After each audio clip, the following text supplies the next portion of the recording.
Mon fils vient de me dire que tu ne veux pas te marier à l'église. Qu'est-ce que c'est encore que cette plaisanterie? Tu m'expliques? Constance, on parle de mon mariage et je suis athée, vous le savez très bien, donc non, pas d'église, désolée. À ce rythme-là, pas de robe blanche, pas de oui je le veux, tu vas dire quoi? Oui, je vais faire de mon mieux jusqu'à que la ruine nous sépare, parce qu'avec toi je m'attends à tout maintenant. Votre fils est d'accord, donc je vois pas où est le problème. Et puis de toute façon, ça ne vous regarde pas. Il fait ça pour te faire plaisir, t'as pas compris encore, c'est toujours lui qui se plie au moindre de tes caprices. De toute façon, votre mariage, il ne marchera pas, je l'ai toujours dit. Heureusement, vous avez fait un contrat de mariage, c'est au moins ça qui nous sauve. Alors, puisqu'on en parle, nous avons décidé de tout partager, donc non, pas de contrat de mariage non plus, Constance. C'est une blague, j'espère. Je lui ai toujours dit de pas se marier avec une prof de yoga vegan en plus, qui pense que de se marier devant un food truck avec du tofu, c'est une mission de vie. Mon Dieu. Avec tout le respect que je vous dois, Constance, excusez-moi de ne pas avoir envie de devenir comme vous. J'ai envie que mon mariage soit une soirée entre amis et pas une émission de secret d'histoire. Parfait, bah tu sais quoi, votre mariage se fera sans moi et mon fils t'en voudra toute sa vie pour ça. Bah très bien, parfait, comme ça fera une personne en moins qui critiquera le buffet, puisque de toute façon, tout le monde critique toujours tout. Et puis vous inquiétez pas non plus, votre fils s'en remettra d'avoir une sorcière comme mère. En parlant de sorcière, tu sais que les gens qui se marient pas à l'église finissent en enfer, mon petit. Bah c'est parfait ça, et surtout attendez-moi en enfer, hein. On boira l'apéro toutes les deux. On sait jamais, peut-être qu'un miracle. Cette génération, maintenant je les supporte plus. Il t'a fait ça? Oula! C'est la nouvelle nana de mon ex, elle est complètement starbée. Oui Mathilde, je t'écoute. Oui, salut, je t'appelle juste pour te prévenir que ton fils ne viendra pas ce week-end chez toi pour la fête des mères parce que j'ai prévu un repas avec la famille à la maison. Mais comment ça? Chaque année on s'arrange avec Seb pour avoir moi mon fils pendant la fête des mères et lui pendant la fête des pères, on a toujours fait comme ça. Non mais désormais on a décidé de suivre le jugement du divorce à la lettre. C'est mieux pour le petit, je trouve. Donc maintenant on suit le calendrier et c'est comme ça. Va falloir que tu t'y fasses, ce week-end il est avec nous. Mais on s'est toujours arrangé pour que notre fils passe en premier et qu'il fasse les bonnes fêtes au bon moment avec le bon parent.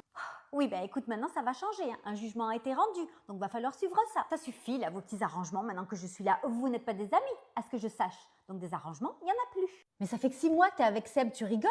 Et lui, il est d'accord avec ça. Ouais, je suis assez surprise là. Mais bien sûr qu'il est d'accord, enfin, il le saura, c'est qu'un détail ça. Mais bon, moi, vos petits arrangements, j'en ai marre parce que ça me perturbe, j'arrive plus à m'organiser. Mais t'organiser de quoi? T'as pas d'enfant et t'as que ton job à t'occuper et tu me parles d'organisation? Non mais je rêve. Ben justement, on compte faire un enfant nous aussi et il faut que tout soit carré. Et ça passe par le respect des règles. De plus, ce week-end, j'ai invité ma belle-mère et elle sera ravie d'avoir son fils et son petit-fils ensemble pour la fête des mères. Et toi, ça te pose pas de problème de me priver de mon fils pour la fête des mères alors qu'en plus tu veux avoir des enfants? Ah ça va, hein, tu pourras le fêter une autre fois, arrête de faire ta gamine là. Ah bah oui, et puis quoi encore? Noël, je le fête en février juste pour te faire plaisir? Ah bah oui, d'ailleurs, puisque t'en parles à ce sujet, je voulais... Oh putain, je raccroche, tu sais quoi, je vais la déglinguer, je la supporte plus, hein, faut que je la fracasse. Oh, elle me raccroche au nez, elle est d'une vulgarité celle-ci. Bon, je vais appeler mon chéri avant qu'elle le prévienne. Quoi? Un enfant après 35 ans, t'es sérieuse? Mais pourquoi pas 40 aussi? Ça te fera rien de passer pour la grand-mère à la sortie de l'école? Non mais t'es sérieuse? Aujourd'hui c'est différent, les temps ont changé. Quoi? Et en quoi ça a changé? Avoir 40 ans aujourd'hui ou il y a 30 ans en arrière, c'est la même chose, hein. Faut arrêter avec ça. Mais tu vois, j'ai profité de ma jeunesse, j'ai voyagé, et maintenant je vais pouvoir m'occuper de mon bébé pleinement, je vais pouvoir profiter de lui. Mais tu penses à ton enfant quand tout le monde se moquera de lui devant l'école parce que sa mère elle ressemble à sa grand-mère? Quand tu seras tellement vieille à son adolescence que tu pourras même pas te lever pour aller le chercher en boîte parce que tu pourras pas te lever du lit. Oh non mais toujours plus, ça va, hein, 50 ou 60 ans, t'es pas non plus au fond du trou. Ben moi j'ai eu mes enfants entre 20 et 30 ans et je trouve ça très bien parce qu'au moins on profite ensemble. On est sur la même longueur d'onde et tu vois, mes enfants c'est aussi un peu mes potes aussi. Oui, mais tu vois, moi avec les voyages j'ai vraiment profité et j'ai pas gâché ma jeunesse en tout cas. Oui, en fait ce que tu es en train de dire c'est qu'avoir des enfants sur le tard c'est être égoïste parce que t'as pensé qu'à ta gueule. Et forcément en plus ils perdront aussi leurs parents plus tôt que si tu les avais eus à 25 ans. Mais tu peux aussi mourir jeune, ça n'a rien à voir, faut pas penser à ça aussi sinon tu vis plus. Et puis les avoir plus tard ça m'évitera d'être comme toi, hein, une mère amie et de vouloir ressembler à une ado parce que l'éducation quand on est jeune je sais pas si c'est la même que quand on a de l'âge. Regarde toi tu t'habilles comme eux, tu ressembles à tes gosses. Ah bah c'est sûr que toi à 60 ans t'auras du mal à t'habiller comme une gamine de 20 ans. Hein. Allez je te laisse, j'ai pilate avec ma fille. Ciao mamie. Alors pour moi, pas un mot, pas une fleur. T'invites ta mère au restaurant pour la fête des mères, mais moi rien. Ah super, merci, bravo. Rappelle-moi un truc, t'es ma mère ou pas? Bah non, en fait. Donc je vois pas pourquoi je te ferai un cadeau, je t'inviterai au resto, ça coûte déjà assez cher ces trucs-là. Oui, c'est vrai, pardon, t'as raison, je suis pas ta mère. J'ai porté tes enfants, je fais tourner la maison, mais bon. Je m'en souviendrai quand ils m'appellent 48 fois par jour parce qu'ils te demandent un truc auquel tu n'es pas capable de répondre. Et où tu leur dis, oh ben moi je sais pas, demande à ta mère. T'inquiète pas, j'ai compris. Ok, ben je vais leur dire qu'ils te fassent un beau dessin ou un collier de pâtes, comme ça tu seras contente. Ça te va? Non mais aucun problème, tu sais quoi, j'avais réservé un resto sympa pour toi et mon père pour la fête des pères, mais c'est pas grave, je vais annuler ta place. Je n'irai qu'avec mon papa. Puis toi tu resteras à la maison avec les enfants, hein. Tu leur feras à manger. Oh là là, et en plus tu sais que j'aime pas ces trucs-là, c'est vraiment des fêtes commerciales, tu vas pas rentrer dans ce truc-là toi aussi quand même, tu vas pas tomber dans le piège. Ah mais oui, ne t'en t'en fais pas, je vais tout annuler. Noël, c'est commercial aussi, hein, on est d'accord. Et attends, la Saint-Valentin aussi. Et puis de toute façon, tu t'appelles pas Valentin, donc tu sais quoi, on va tout annuler et on fera des économies. Fou, t'es d'une susceptibilité, c'est vraiment fatigant, je te jure. Oui, parce que la fête des mères, c'est pas seulement la fête de ta mère, c'est la fête de toutes les mamans. Donc tu veux pas célébrer la femme qui a porté tes enfants, donc tu sais quoi, on va pas non plus célébrer le jour de ton anniversaire. Tu veux quoi? Une gloire parce que t'es né? Oh là là, mais prends pas les choses comme ça. En plus, j'ai pas un rond, je suis un clochard. Je vous l'ai jamais dit, mais j'ai un fils qui a 20 ans. Enfin, ça oui, si vous le savez, mais il est parti depuis le mois de septembre vivre en Australie. Voilà, donc lui, il vient de fêter la nouvelle année. Et je voulais lui souhaiter à travers cette vidéo une très bonne année 2025, même si je l'ai eu au téléphone. Mais il était à Sydney sous le feu d'artifice et du coup, je n'ai pas pu bien le voir. Donc voilà Arthur, je voudrais te souhaiter une très bonne année 2025. J'en profite aussi pour vous souhaiter à vous, alors pas une bonne année parce que vous n'êtes pas encore, on n'est pas encore en 2025 et je suis très superstitieuse. Donc je vous mettrai un petit message dès qu'on aura passé minuit pour vous souhaiter la bonne année à tout le monde quand ça sera le moment pour nous en France. En tout cas, je voulais vous remercier à tous pour tous vos commentaires qui sont tous adorables. Merci à tous les gens qui me suivent et qui attendent la suite de mes histoires. Là, j'ai pris un peu une pause parce qu'en plus, j'ai été un peu malade. En tout cas, je vous fais plein de bisous. Je vous souhaite le meilleur pour les années à venir, hein, pas forcément que celles qui arrivent. Et on se retrouve en 2025 pour de nouvelles aventures. Merci à tous, vraiment. Je vous souhaite le meilleur. Bonjour. Bonjour. C'est combien? Comment ça, c'est combien? Bah c'est... Ah, vous n'êtes pas prostituée? Non. Ah, d'accord. Bah, faut pas s'habiller comme ça parce que là, c'est... Il y a des doutes quoi. Faites quoi dans la vie sinon? Je suis contrôleuse SNCF. Ah ouais, donc vous êtes un peu une pute quand même. Dis donc chérie, c'est qui Jackie et Michel? Mais non, c'est des potes de collège.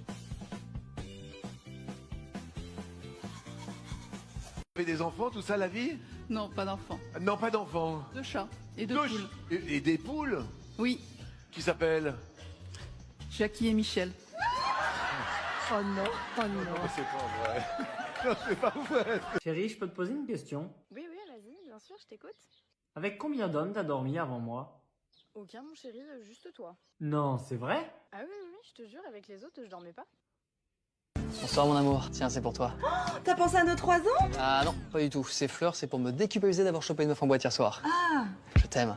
Alors, qu'est-ce qui vous amène à m'avoir consulté aujourd'hui? Allez-y, je vous écoute. Je suis la maîtresse d'un homme marié, mais c'est plus fort que moi, l'interdit m'attire, j'adore prendre des risques. Allez, encore une grosse pute. Pardon? Non, je disais, vous a-t-il promis quelque chose? Ou c'est juste une histoire comme ça, sans lendemain, vous savez que peut-être il n'y aura pas de suite? J'aime beaucoup le fait qu'il soit marié, j'adore ce côté interdit et puis sa femme a beaucoup de charisme. Non, non, je ne veux pas qu'il la quitte. Je suis quand même très flattée d'être la maîtresse d'un homme qui est marié à une femme comme ça. Ok, très bien, intéressant, mais comment savez-vous tout ça sur sa femme? Il vous en a parlé? Ah non, non, il ne m'a jamais parlé d'elle et il ne m'en parle jamais. D'ailleurs, je ne lui pose pas de questions. C'est que je me suis renseignée pour savoir un peu qui était ma rivale. Ah oui, rivale, carrément. Vous savez que c'est un mot qui est très fort de sens. Vous avez peut-être besoin de vous prouver quelque chose, un abandon quand vous étiez petite? Pas du tout, non, puisque c'est elle qui trahit et Sally finalement. Je sens une pointe de jalousie envers cette femme. Est-ce que vous en êtes jalouse? Est-ce que vous êtes jalouse de la femme que vous êtes en train de traîner dans la boue et de salir? Ça dépend, vous pensez que je devrais être jalouse de vous? Pardon? Oui, madame la psychiatre, vous m'avez bien comprise, je parle de vous. Alors, on tombe de son piédestal? Vous êtes psychiatre, non? Vous êtes censée un peu savoir les choses avant les autres? On dirait pas apparemment. Coucou Sonia, c'est Marion. T'as pas oublié? Demain, je prends les petits pour déjeuner, puis après, on passe l'après-midi à la piscine. C'est toujours bon pour toi? Oui, oui, merci. T'as pas oublié d'ailleurs que mon fils, il mange halal? Oui, t'inquiète pas, j'ai prévu steak frites, il y aura pas de porc. Non, mais même, il faut que la viande, elle soit halal. Comment ça? C'est quoi encore cette histoire? Non, mais en fait, on mange pas que sans porc. Il faut que la viande, elle soit halal. Ouais, bon, il faudrait peut-être que tu commences à t'adapter dans le pays dans lequel tu vis, tu vois? Oui, parce qu'à un moment donné, ça commence à être loup, quoi. Non, mais comment ça? Je suis française, je suis née en France. Oui, oui, bon, ok, d'accord.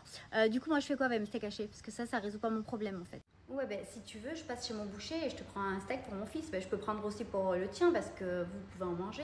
Oui, bah, ma foi, si tu veux te compliquer la vie, vas-y, hein, fais-le. Pas de souci. Ah ben. Bon, ben, on va passer une bonne journée, je crois.